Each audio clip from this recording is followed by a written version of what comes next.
Hola, bona tarda a tothom, alcalde, autoritats, amic Basté. Agrair que m'hagueu convidat aquí per dues raons. Una per compartir aquest moment amb tots vosaltres i una altra per estar en aquest espai que és esplèndid. I quan un surt del despatx amb l'ordinador capficat, amb IA, sense IA, amb Excel, no sé què, poder sortir i connectar amb el món, et dones compte que aquest és el món real. La IA, evidentment, està i la podem utilitzar bé o malament, com s'ha dit, però al final el que fa avui aquí al Diari de Terrassa, que ja també ha iniciat aquest curs per als 50 anys del diari, que no és poca cosa, és demostrar-nos una vegada més que un mitjà local, el seu compromís no és solament d'informar, sinó que té un compromís de ciutat, un compromís de cohesió i de vertebració. I aquests elements són importants perquè això després en parlarem uns amb els altres i aquesta és la veritable comunicació, no? I això és un doble compromís. Jo crec que sovint, com deia el Mauri, jo afegiria una cosa, ja aprofitant per no repetir-me, és més fàcil destruir que construir. I per tant, hem de vetllar per allò que tenim. Tenim moltes coses bones i a vegades sembla que només posem el focus amb les dolentes i no valorem les que tenim.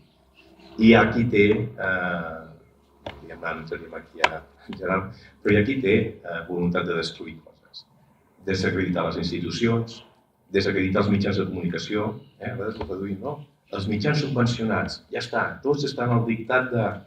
I evidentment que hem de, les administracions, vetllar i fer les coses bé, ser transparents i explicar com fem les coses. Per això a vegades jo, amb actes com aquests, i a vegades m'emociona dir, ara, a què ve això? Hem de també explicar que les subvencions les hem objectivat al màxim. El 80% del pressupost de subvencions es dona per criteris objectivables per raons de nombre de treballadors que treballen en aquell mitjà, per l'audiència que té i per la producció que porta. I per tant, independentment de la línia editorial que fa aquest mitjà, nosaltres no podem forçar que un mitjà o un altre tingui un impost superior al que li pertoca. Això ho dic també perquè, en el fons, parlem d'independència. I jo avui aquí crec que el reconeixement que se li ha fet a la Paquita és la millor expressió de garantia de la independència dels mitjans de comunicació. Perquè una cosa que ens hem oblidat també a vegades és que la informació costa.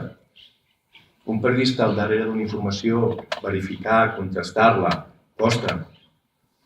I no la posem en valor.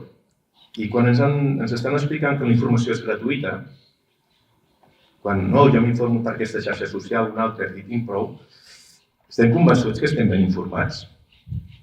O que ens estan aïllant a milles, amb ecosistemes que, a més, escoltem i llegim i veiem allò que ens agrada, però que ens està aïllant de la nostra societat, de la nostra plaça pública. Per tant, el mitjà local és la primera, i per aquest govern, i ho hem dit moltes vegades, però també crec que els anteriors, els mitjans generals, públics, privats, nacionals i locals, són claus per mantenir un dret fonamental que és el dret de la ciutadania a estar ben informada. Però també la ciutadania ha de posar en valor l'esforç d'aquests mitjans i és una anècdota personal, però fa unes setmanes vaig anar a Figueres i ja no vaig trobar cap quiosc per comprar el diari el diumenge. I això jo crec que ens ha de fer pensar. Per tant, força vida i enhorabona al Marc Basté. El que ha dit és clau, tenim una bona diagnosi. L'editor ha fet un plantejament que estem tots d'acord. El problema és com fem la transformació de tot aquest ecosistema que tenim, que és molt ric, que ha costat molt de construir i que hem d'evitar que es desconstrueixi i que es destrueixi. Moltes gràcies.